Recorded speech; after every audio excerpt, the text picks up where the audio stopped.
If not, let me know, and I can certainly help you guys figure out, you know, it really shouldn't matter what spot you're sitting in, especially since you're basically, watching the class over Zoom, but still, you know, if there's a spot that you desperately don't want to be in, let me know.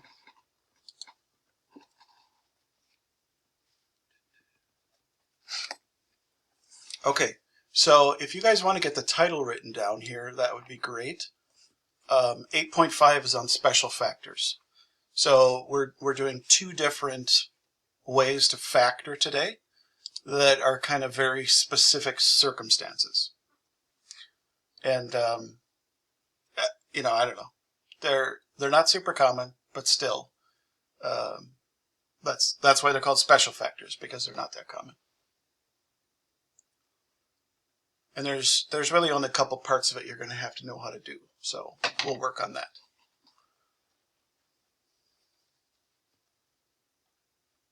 Now the part below it that's in pink and yellow, you don't need to write down. So I just wanted to put up an example of each to kind of show you guys what a perfect trinomial square meant and what a difference of squares meant. It isn't something that you necessarily need written down. I mean, like if you desperately want to, take a screenshot of it or something and then write it down later. So the first one, this is what's called a perfect trinomial square. And that's because we have a trinomial because it has three terms. And then it's called a perfect trinomial square because when you factor it, you get two of the same factor. So the answer is written as something squared. So they refer to it as a perfect trinomial square. So that's the first special factor we're dealing with. And it only works when you have two of the same factors. And we 100% did this in reverse last chapter when you were given something squared and then you wanted to get a trinomial from it.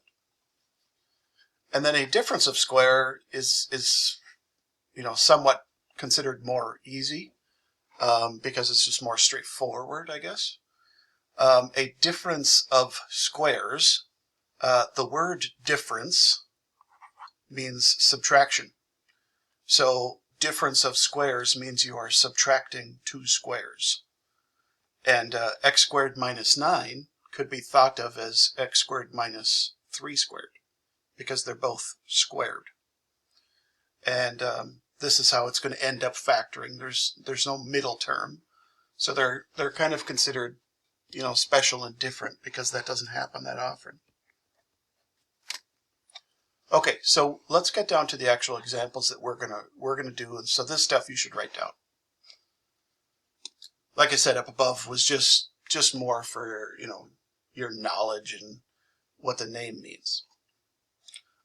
These two formulas that I have written down in blue are going to be pretty key for you.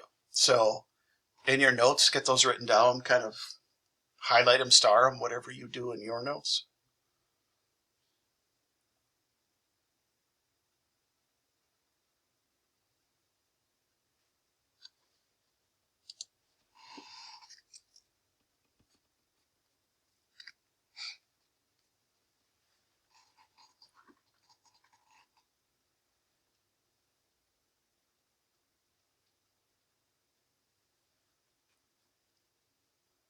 And we definitely have more examples below that. That's just the first two that you can see.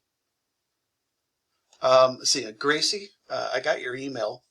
I just wanted to double check you're still good to take the test on Thursday night or Friday? Okay, perfect. That won't be a problem at all.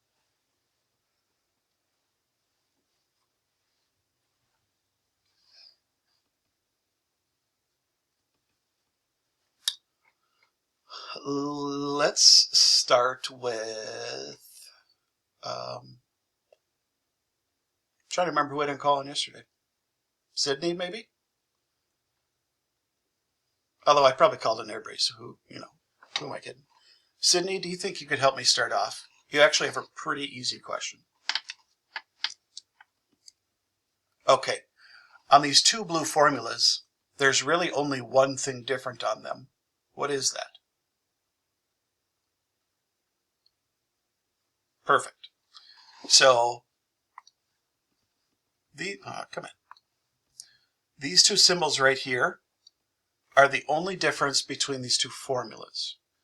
And so when you are looking at an example of a perfect trinomial square, which normally you're probably be told that, that's mainly the thing you're going to need to check for to start with. So you can kind of see these first two examples I wrote down. One has a plus sign, one has a minus sign. And so we are going to pick the formula that matches this one. All right. So because the first example, come on, there we go. Because the first example has a plus sign, I'm going to match it up with this formula.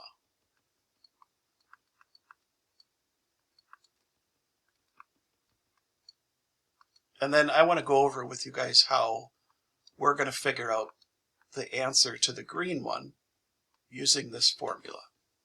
And I know some of you guys are really good at trying to match up formulas, and some of you have a hard time doing it, so that's kind of why I want to go over it.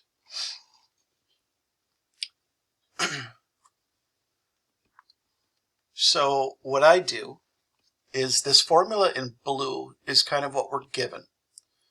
And what it says is if your equation looks like this first part, then your answer could be written as the second part.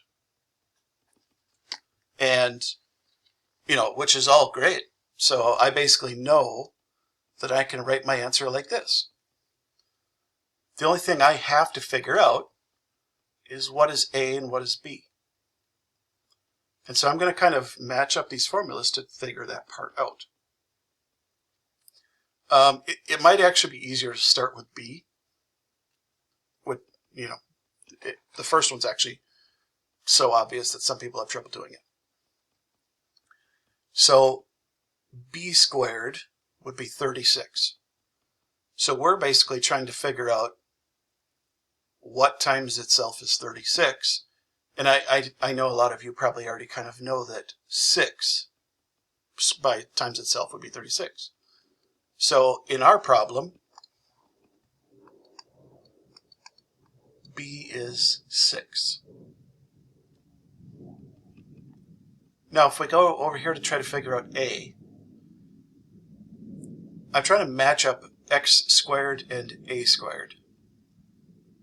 And some people get just kind of stuck trying to figure out what A should be, but it's almost like it's so obvious that it's hard to look at. You want to figure out what squared should be x squared. And so x is the same thing as A. And the reason we're doing that, and what I'm writing down in pink, is 100% something you can just do inside your head. You don't have to write it down, but I do know some people liked to write it down to keep it straight. So once I figured out A was x and B was 6, then I can write my answer. And so this is how I would factor this perfect trinomial square. And, I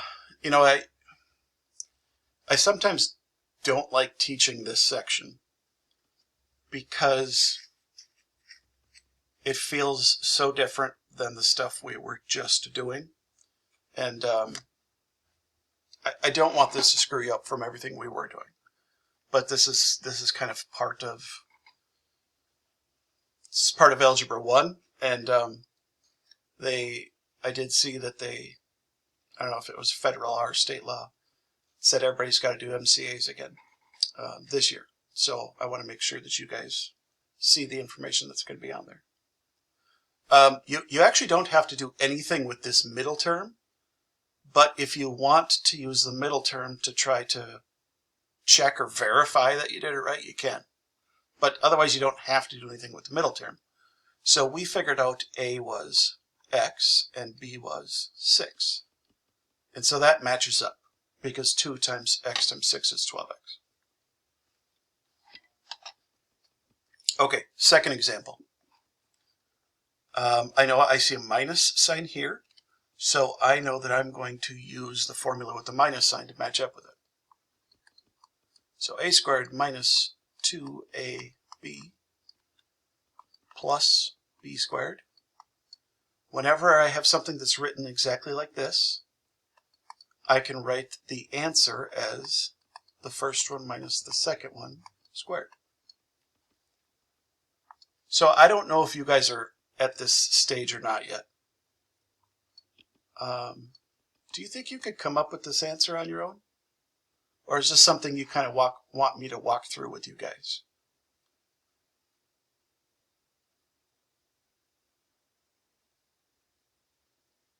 And I'll just ask for a volunteer, which I know you guys don't usually volunteer. Does anybody think they know the answer to this one?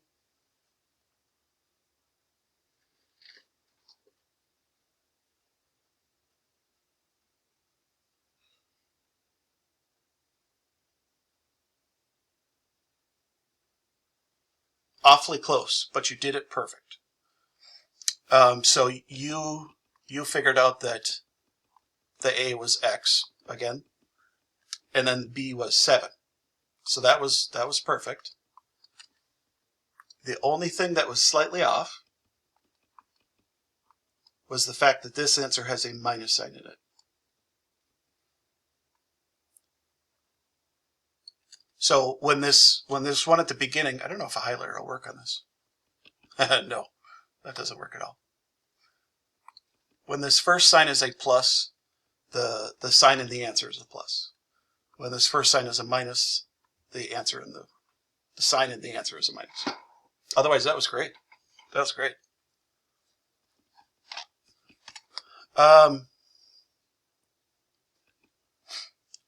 Again, I know we do this a lot, but that's because you guys don't speak up a lot. Could you put in the chat, whether it's private to me or whether it's to everybody, how you're feeling on this so far, 0 to 5? Because we've got more examples coming up that are different. Oh, okay. So I'm assuming from the 4s and 5s that I saw that you guys figured out this answer on your own. You just didn't want to say it. Okay. Then let me go to the 2 a little bit more difficult ones, which is the same setup. So again, I see a minus here, I see a plus here, so I just choose the formula that matches up with them. So the first thing I would do, and I'll 100% give you guys time to get this written down because I know I just scrolled it up there. But the first thing that I always do is I try to write the formula that matches up with it, because that kind of tells me how to come up with the answer.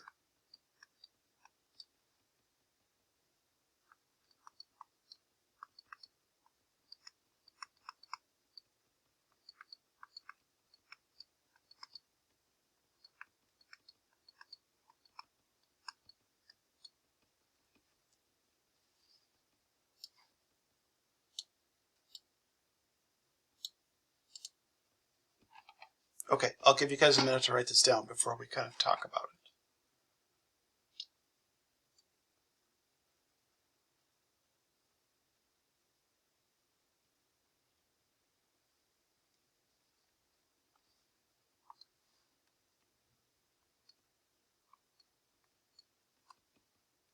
Oh, they're both a 4. I didn't even notice that.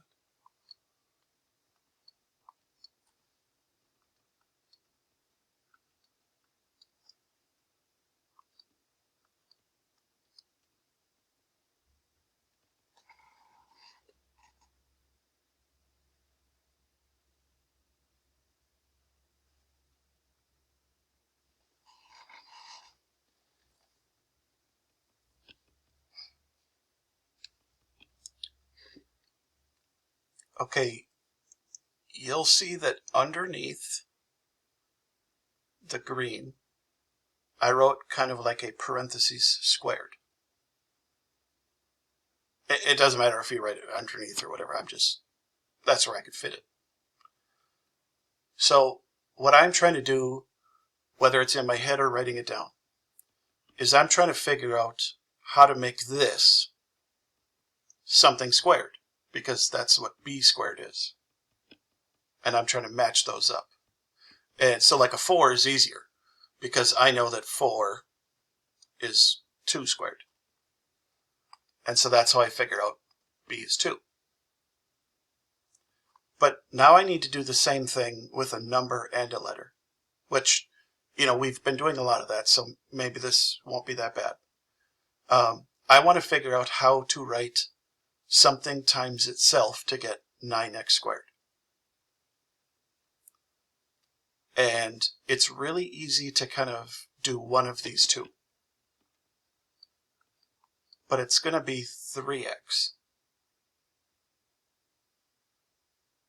And it has to be a 3x, because if I square both of them by themselves, that's where I'm going to get 9 and x squared. So a is going to be 3x.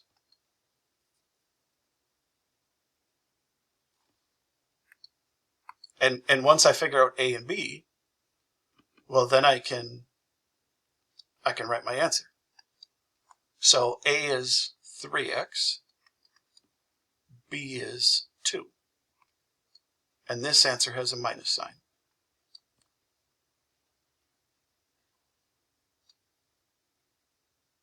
Now, does anybody want me to talk about how I got 3x? Because the error, the easy mistake that I see a lot is someone will write 9x in the answer.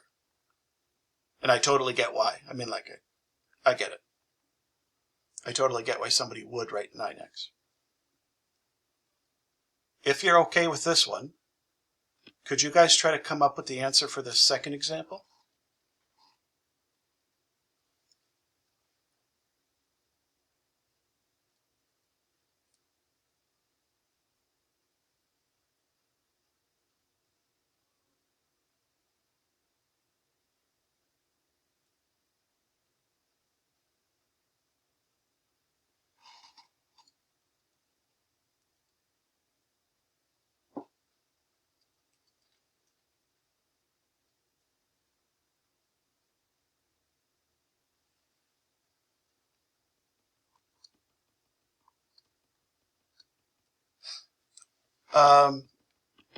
Luke Mackey, do you think you could kind of walk me through this? Okay.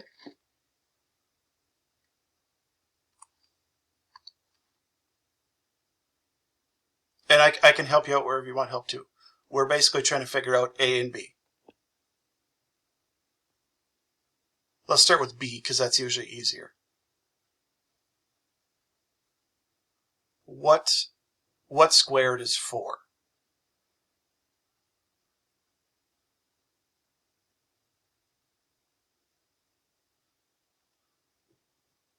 Yeah, yep. 2 times 2 is 4. So 2 squared is 4. All right, so that's B. We figured out B. Then we need to figure out what times itself, or squared, would be 36x squared.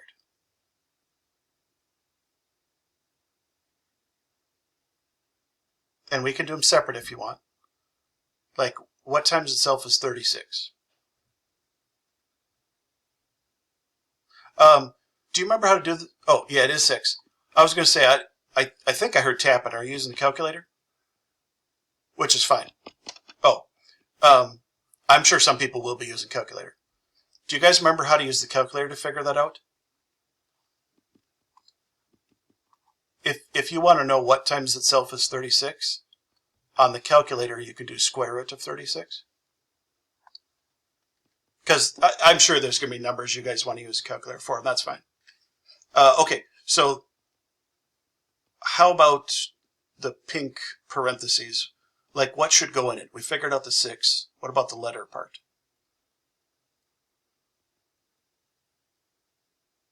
Sure. Yep. Yes. Yep. So 6 squared is 36. X squared is x squared. So that's A. Okay. Excellent job so far. Do you want to call on somebody else, or do you want to just tell me what the answer should be? Sure. Why don't you pick them?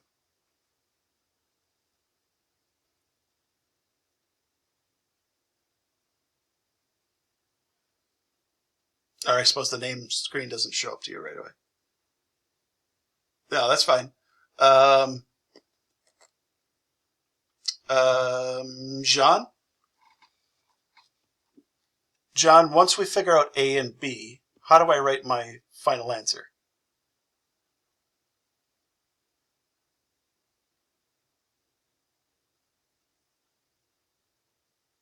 And I can help you out if you're not sure.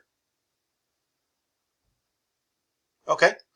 So we figured out A over here, and we figured out B right here. Basically, our answer is going to be the A plus the B, because it matches up with this blue formula. So what did we figure out for A?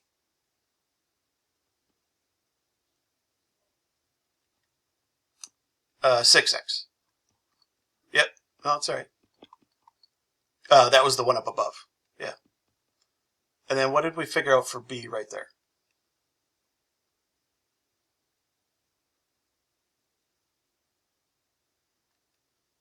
Okay. So then that's kind of how we could write our answer. Like I mean, very good, thank you.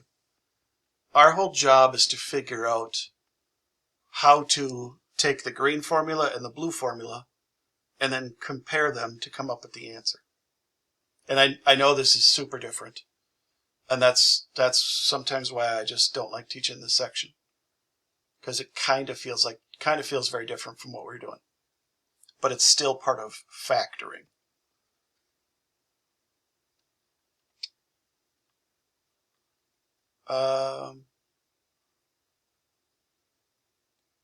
Okay, one last one. One last one. And I'll give you guys a minute to write it down.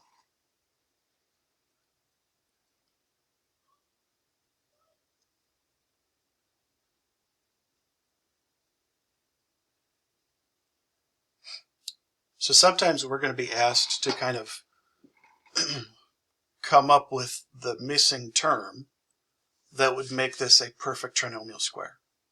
So it's kind of like backwards.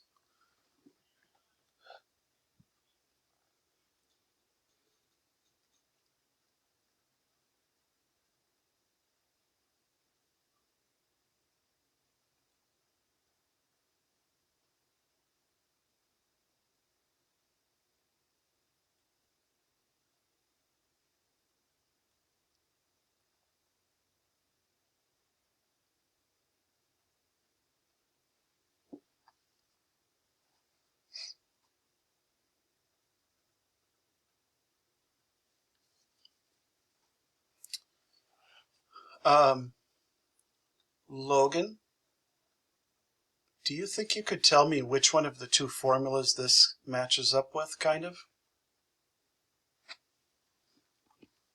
Because that's what we're going to go from.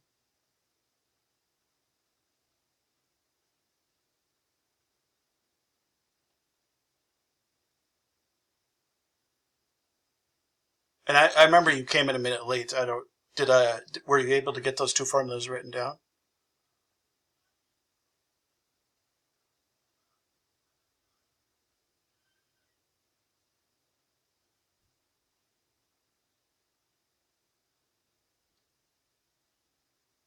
Okay. Isabella, do you know which one of these two it kind of matches up with? And there's really only one clue here. The minus sign is what tells us.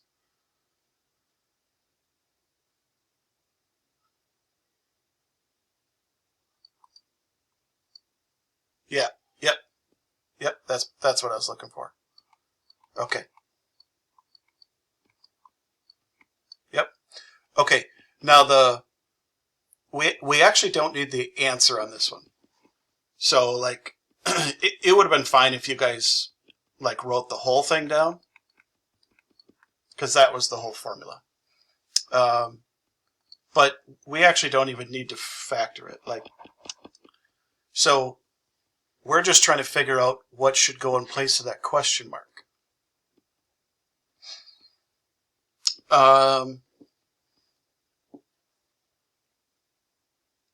Does anybody think they know how to do it? Like, just before I tell you, does anybody think they can come up with a way to do that, figure that out? Otherwise, I can certainly walk somebody through it, maybe.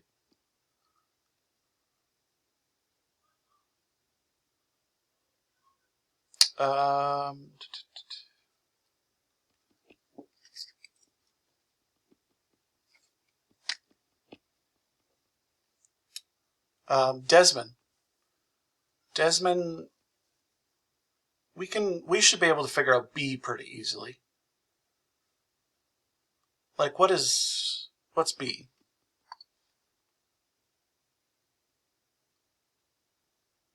What squared is 81? Yeah, okay, perfect. And if you guys can't remember if you can't remember it's 9 on the calculator, you just do square root of 81. Okay, so we know B is 9. How can we figure out A if we don't know A? Like, how do we figure out A?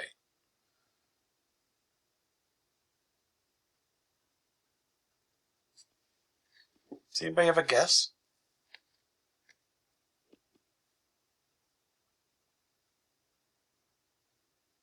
How would you know it? Like, you're saying this? Okay, that's a decent guess, and I'm thinking you're saying that just because a lot of ours said x squared before. Yep, no, that's a decent guess. Now we didn't use the middle term like much at all before, because the middle term, like, we were able to figure out A and B without that. But the middle term has A and B. We know B is 9.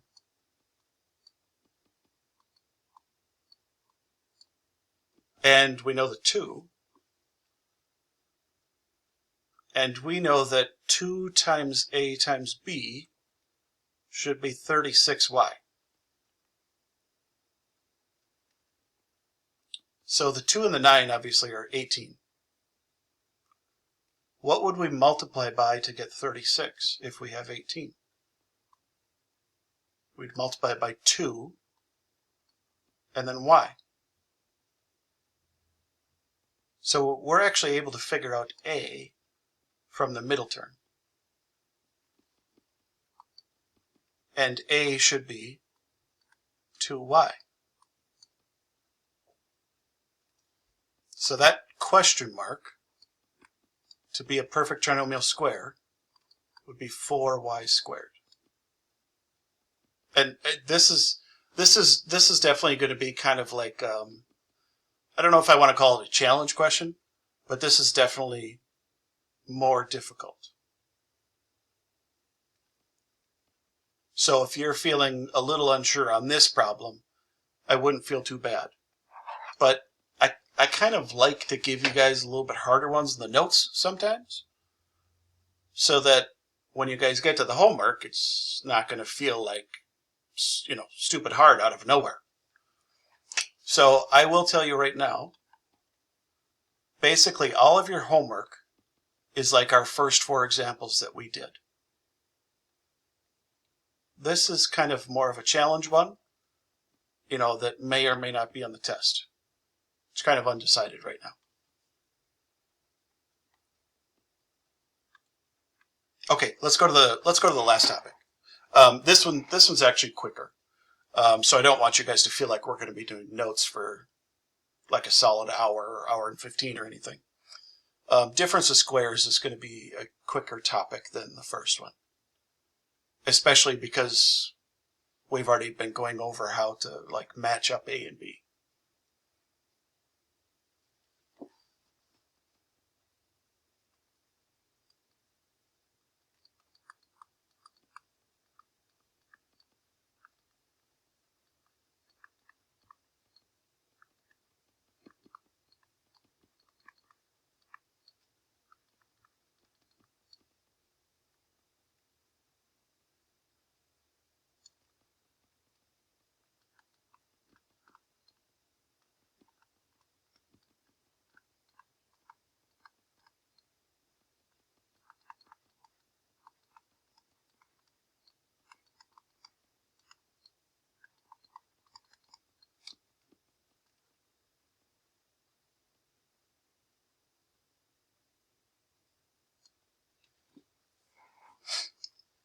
Okay. Over the years, one thing that students have trouble doing is you're not really used to formulas being given to you. Like you're not really used to having to use formulas much. Algebra 1 is definitely the first class where you're starting to use more of them. Okay. And I could kind of see from the problems we were doing up at the top that some of you are having trouble connecting things. This is the way that we're going to use formulas. So basically the left-hand side of the formula, if our problem looks exactly like this left-hand side,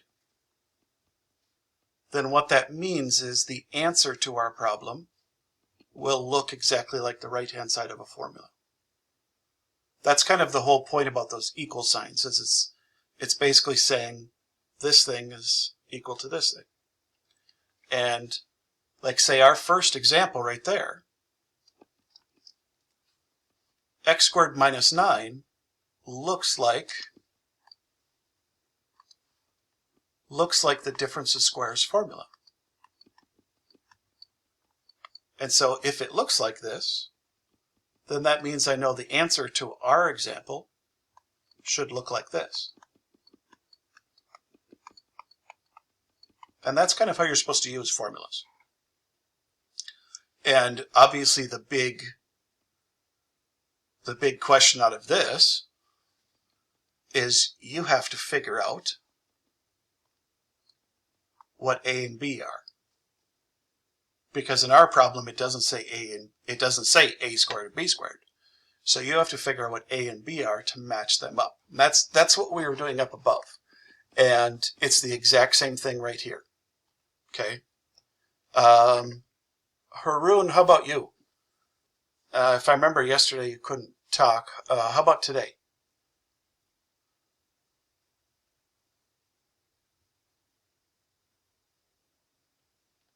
Okay, it's super quiet, but I can kind of hear you.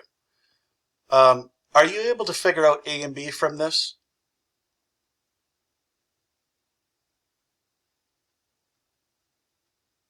Okay.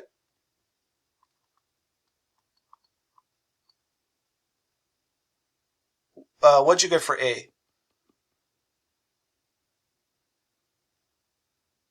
Yeah, yep, perfect. I think I heard you say 1x. And if that was the case, that was great. Yeah, I don't know what the deal with the mic is, but it's super quiet. But that's perfect. So you figured out A and B. And once you figure that out, our answer can be written as A plus B, 1x plus 3, times A minus B, 1x minus 3. And that's how we can come up with the answer to these. Once you guys get this process down, these questions absolutely go quicker. Who haven't I called on yet? I haven't called on Devari. Davari, if I wasn't sure if my answer was right, how could I check it?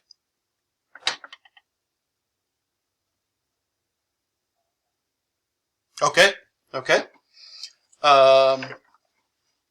Alex, do you think you might know? Like, if I wasn't sure if this was right, how could I possibly check it?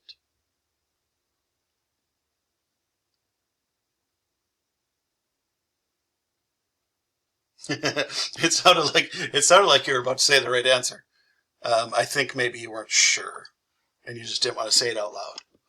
So what we could do is we could multiply these out to check to see if we did it right.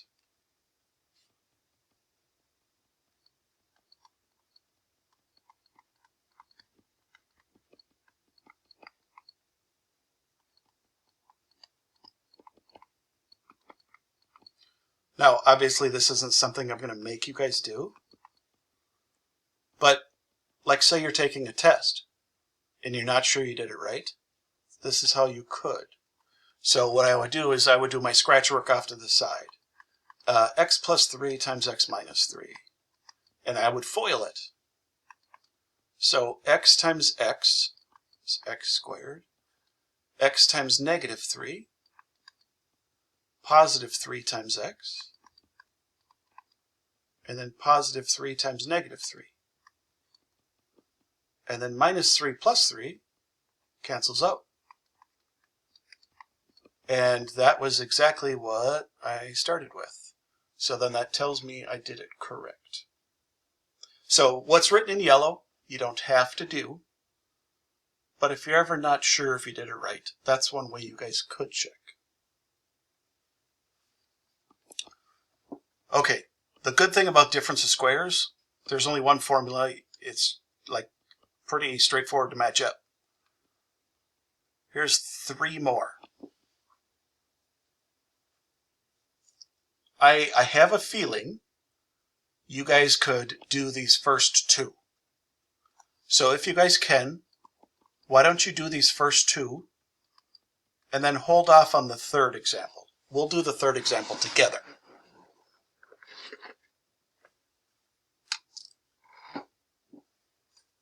But try the first 2 on your own.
Let's see, we have a bunch of people that I think that left.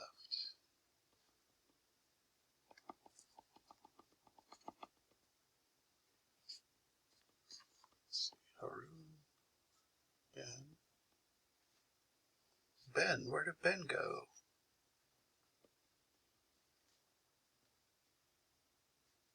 Ella, Ben is in the classroom today. Somebody yell at him to get back on.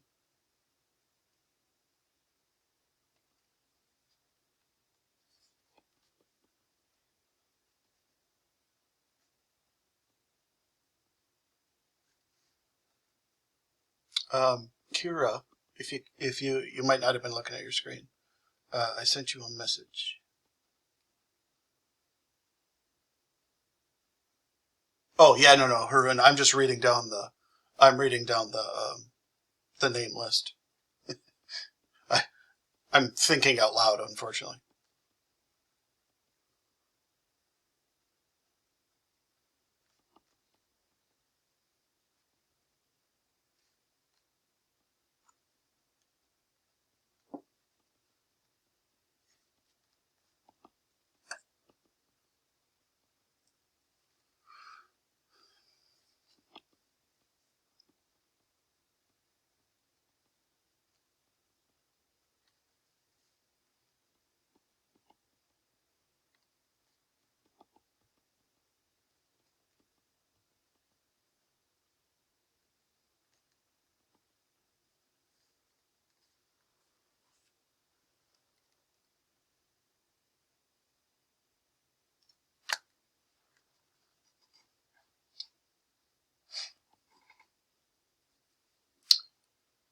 So it's been kind of a common occurrence lately here.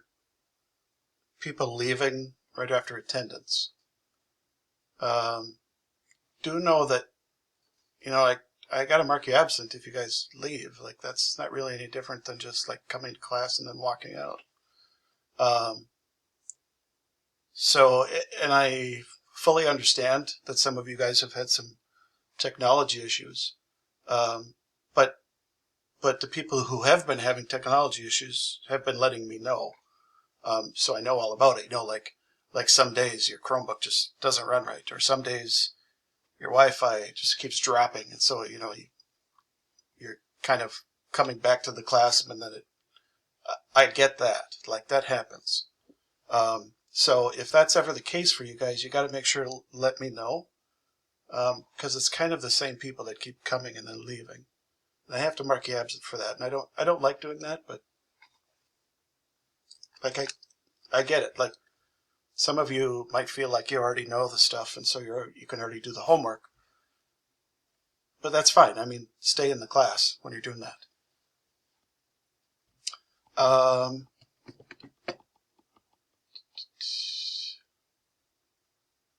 Who have I called on?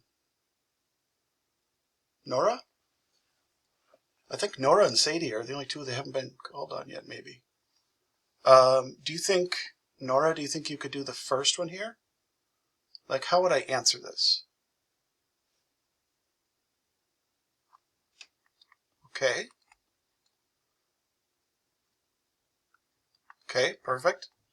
Seems fairly straightforward. So how would I answer it?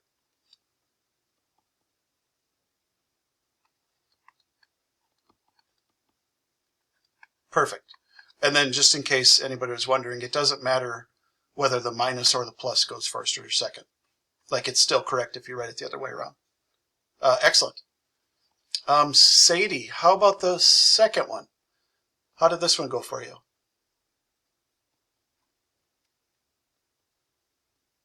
Okay, 3p. Oops, God, I can't even write a p. 3p.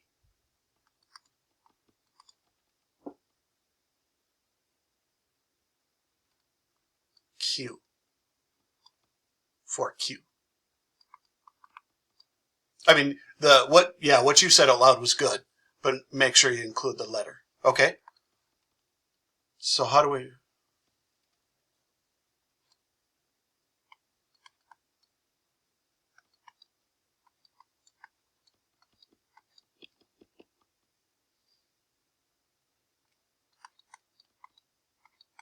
Excellent job.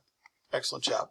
So I kind of figured that you knew the P and the Q should go there. You just weren't saying them out loud. So I wanted to make sure to include this for like others who are trying to write their notes down. But very nice job. So what I didn't do on these two examples was I didn't write down the formula next to it. If you guys want me to write the formula next to it, like to figure out A and B, I certainly can. Like I don't want you guys to feel confused by me just writing down A and B only. But the good thing about these problems is they're kind of set up all the same. So let me I'll write the formula for this third example because it feels different.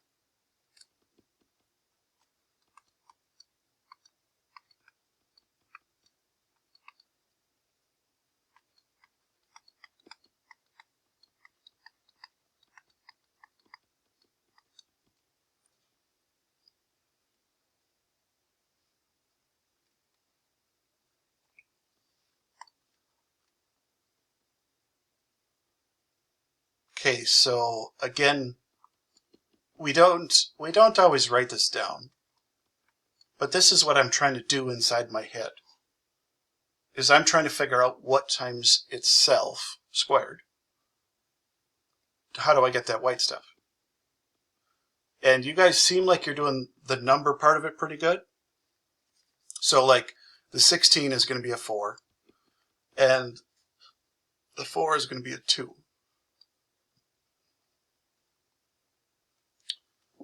But these powers are different now. Let's start with the 6 because it might show easier.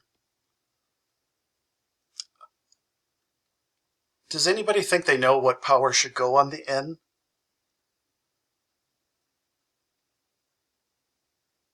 Rather than me just calling on somebody in particular. 2, okay, it's a good thought. 3, oh, 2 and 3. Maybe you're... I'm going to take by that answer you hit the 2 on accident. Yeah, okay. So if you're like me and you have really fat fingers on small keyboards, laptop keyboards are horrible to type on because sometimes when you hit the keys, it hits multiple keys. Oh, gotcha. So if I put a cubed here, the reason this works out, if you guys remember a power to a power, you multiply them. So 2n cubed times 2n cubed would get you 4n6. So if you have powers that are, bigger than 2, well, you basically just cut them in half. So this one would be 4m squared. I didn't want to do this one first because it kind of looks like you could add them. So I didn't want somebody to get confused from that. So the 3 is easier to show. So that's A and that's B. So then our answer would be 4m squared plus 2n cubed. Oh, this is so hard to write for some reason. Why is it so hard?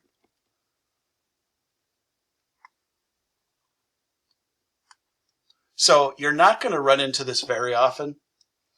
Almost every single problem we have is going to be squareds. But if you have something higher than a squared, I wanted to make sure you guys had an example for this. So, okay. One last question. And if you want to get written down, great. But I want to talk about it because it'll matter as we go towards tomorrow's section.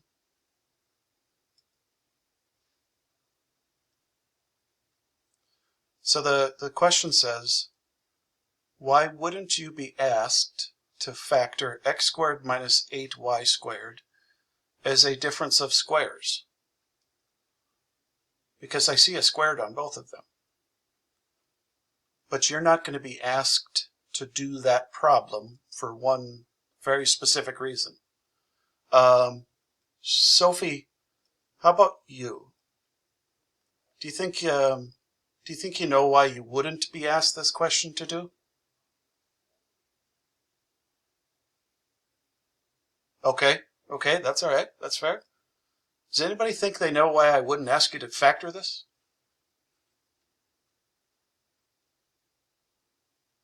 Once you see it, it's obvious, but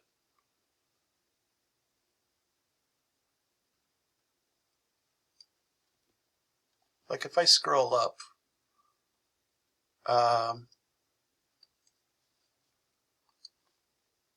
what do these numbers all have in common? What do those numbers all have in common? All the way through. Technically, this is a 1. They're all perfect square numbers. So basically, when you factor it, it works out nice. I think that's what you mean, AJ, by impossible. So you wouldn't be asked to factor this one because the square root of 8 doesn't work out nice. Now, I will tell you that you can actually factor this, but they don't call it a difference of squares just because of technical reasons. So it's not actually impossible. We just won't be doing it. So this is going to matter when we get to tomorrow, because tomorrow's section is called complete factoring. And the biggest issue I think you guys are going to find today's homework is going to go really quick. Because now that we've done quite a few examples together, it all feels the same. Like, I wanted to make sure to take my time today. I normally don't do, what the heck is that? A keyboard popped up on my screen. I normally don't take a long time on notes with you guys because I like giving you time to work and things like that. Well, today's section, over the years, if I rush through this, then most people get really confused on the homework. So I purposely took my time and did a lot of examples with you guys. And if you feel like homework is confusing, I'll gladly help you with it still. I mean, like, don't worry about that. Because I wanted to make sure today's homework went well. And I'll try to, tomorrow we do total factoring, and you have to decide what kind of factoring to use. So that's why I wanted to talk about this one.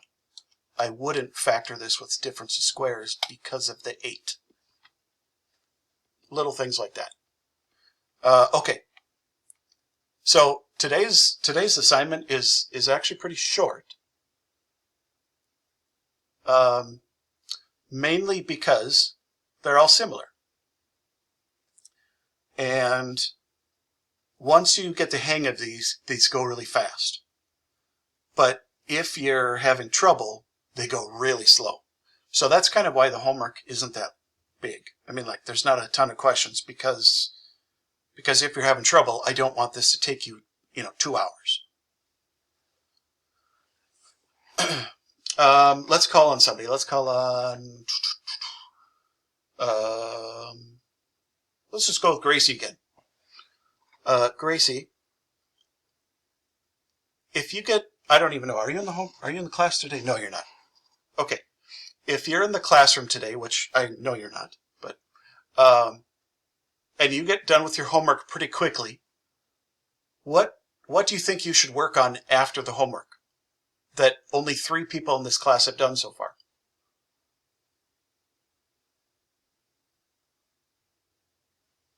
Nice. Very nice. Only 3 people in here have done concept checks so far. And this would be a great time to do them if you have extra time today. Because you don't want the day before the test to be overloaded with work. So work on your concept checks if you get done with this assignment quickly, which I think you should. Other than that, I will stay online here, probably pretty close to the end of class, if anybody wants help with anything. Otherwise, thank you guys for coming again today. You are welcome to leave the call whenever you'd like. But again, I'll stay on here if you guys have questions about anything. Yeah, you're welcome.